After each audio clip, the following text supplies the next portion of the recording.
കോടതി എന്ന് പറയുന്ന ഒരു സംവിധാനം ഇവിടെ ഉണ്ടായതുകൊണ്ട് ഞങ്ങളൊക്കെ ജീവിച്ചിരിപ്പുണ്ട് ഇവിടെ. അല്ലെങ്കിൽ ഇവര് പണ്ട് ഇതെല്ലാം അടിച്ചു തകർത്താന്. 32 കോടി കിഴക്കമ്പലം പഞ്ചായത്തില് ബാലൻസ് ഉണ്ടെന്ന് പറഞ്ഞത്. സമ്പൂർണമായ വികസനം കിഴക്കമ്പലം പഞ്ചായത്തിന് നടപ്പാക്കാൻ കഴിഞ്ഞിട്ടുണ്ടോ?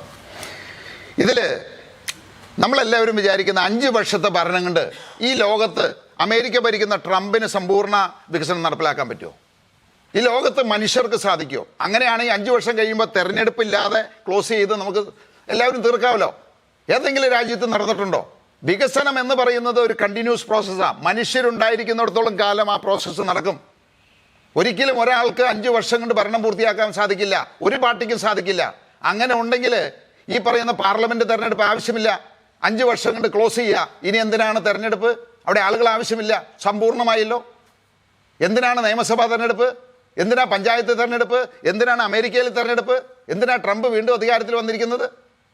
അപ്പം ഇതൊരു കണ്ടിന്യൂസ് പ്രോസസ്സാണ്. നമ്മളൊരു വീട് പണിതാൽ എങ്ങനെയാ? ഒരു കുട്ടി വളരുന്നവരെയാ ഒരു ദിവസം കൊണ്ട് 100 വയസ്സാവുമോ? 100 വർഷം കൊണ്ടാ 100 വയസ്സാവുള്ളൂ. അതുപോലെ വികസനവും അതുപോലെ തന്നെയാണ്. അതിനനുസരിച്ച് ആവശ്യങ്ങൾ കൂടിക്കൊണ്ടിരിക്കും. അതിനനുസരിച്ച് പുതിയ പുതിയ ആളുകൾ വരും, ആശയങ്ങൾ വരും. അതാണ് നടപ്പിലാക്കിക്കൊണ്ടിരിക്കുന്നത്.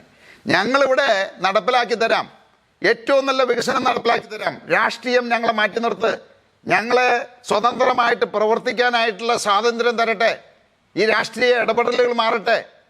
ഈ പറയുന്ന CPM-ൻ്റെയും കോൺഗ്രസിൻ്റെയും ട്രേഡ് യൂണിയനിൽപ്പെട്ട ആളുകളെ ഇരുത്തിയിട്ട് അവിടെ ഭരിക്കുന്നവരെ തെരഞ്ഞെടുത്ത ആളുകളെ നിയന്ത്രിക്കുന്ന സംവിധാനം മാറട്ടെ. 442 പ്രാവശ്യം ഹൈക്കോടതിയെ സമീപിക്കേണ്ടി വന്നു എന്ന് പറഞ്ഞു കഴിഞ്ഞാൽ ഏത് രീതിയിലാണ് ഒരു ഭരണം പോകുന്നത്? എന്നിട്ട് ഞങ്ങൾ വികസനം നടത്തിയില്ല പോലും. അതെങ്ങനെ ശരിയാവണേ? കോടതി എന്ന് പറയുന്ന ഒരു സംവിധാനം ഇവിടെ ഉണ്ടായതുകൊണ്ട് ഞങ്ങളൊക്കെ ജീവിച്ചിരിപ്പുണ്ട് ഇവിടെ. അല്ലെങ്കിൽ ഇവര് പണ്ട് ഇതെല്ലാം അടിച്ചു തകർത്താന്.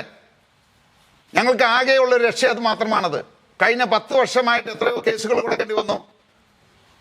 ഒരു റോഡ് ടാർ ചെയ്യണമെങ്കിൽ കോടതിയിൽ പോകണം, അതിന് ബില്ല് കിട്ടണമെങ്കിൽ കോടതിയിൽ പോകണം. അപ്പൊ എന്തിനും ഏതിനും കോടതിയിൽ പോകേണ്ട ഒരേ ഒരു പാർട്ടി 2020-യാ. ഇത്രമാത്രം പ്രതികൂലമായിട്ടുള്ള സാഹചര്യങ്ങൾ ഉണ്ടായിട്ടും ഒരു പൈസ പോലും നഷ്ടപ്പെടുത്താതെ കേരളത്തിലെ ഇന്ത്യയിലെ തന്നെ ഏറ്റവും നല്ല പഞ്ചായത്തായിട്ട് വികസനം കൊണ്ടുവരാൻ പറ്റി. ഇനി ഇതിൻ്റെ ഉത്തരം ജനങ്ങൾ പറയട്ടെ. ഞങ്ങൾക്കതിനകത്ത് യാതൊരു പശ്ചാത്തലവുമില്ല.